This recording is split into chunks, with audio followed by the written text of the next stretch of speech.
Fast forward to early October and you couldn't find the 30-year-old in a worse jam going into the final 4 races of the season.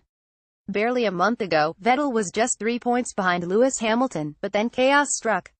Vettel endured a horrible trip to Singapore, crashing out of the race through the first corner after a brain fade on a lights-out move saw himself, Max Verstappen and teammate Kimi Räikkönen sent back to the sheds. Malaysia was a little better for the 4-time champ after he rocketed back to 4th following a 20-place grid penalty, but by then Hamilton had gained a 34-point lead in the championship race going into the Japanese Grand Prix. Ferrari had another disaster at Sepang with Kimi Räikkönen bowing out of the race minutes before lights out with a turbo issue after qualifying on the front of the grid. The Scuderia's late-season bungle has been described as an implosion. Their car has been wonderfully quick all year, but they have imploded, wrote Daily Mail F1 reporter Jonathan McAvoy. Ferrari have only themselves to blame, Sunday Times F1 reporter Rebecca Clancy added. They have one of the biggest budgets in the paddock, about £300 million, $500 million, but still they cannot win the title, while their rivals with similarly deep pockets have thrived. Suzuka was an unmitigated catastrophe for Vettel after he was sent back to the pits to retire with a faulty spark plug which caused power problems. To cap it all off, the 30-year-old received his first official non-driving reprimand from officials after snubbing the Japanese national anthem. Hamilton's third win at Suzuka saw him take a near-unbeatable 59-point lead over his bitter rival as the drivers head to Austin for the U.S. Grand Prix on October 23. AEDT, Vettel HASNT, had a good month.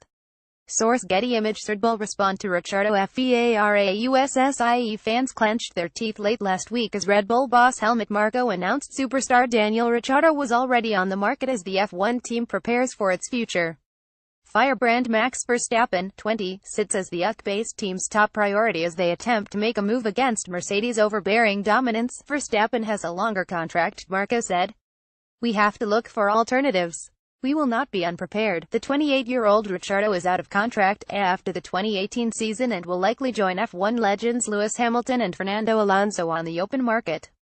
But Red Bull team principal Christian Horner put to bed thoughts the Aussie star was unwanted after Marko's market declaration. He's technically out of contract at the end of 2018 because he will have completed a 5-year contract, Horner said per motorsport.com. Technically, he's on the market, but Red Bull don't want to part with Dan.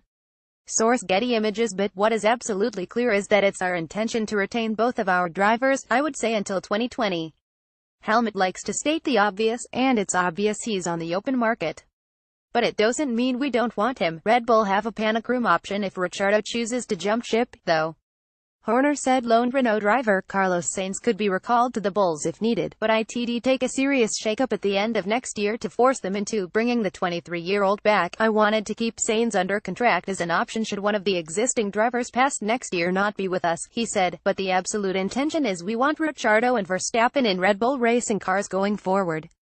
They both enjoy being in the team. I think the difference with Daniel is, for the first time in his career at Red Bull he's got an end in sight to his contract. The latest sports news, in your inbox daily.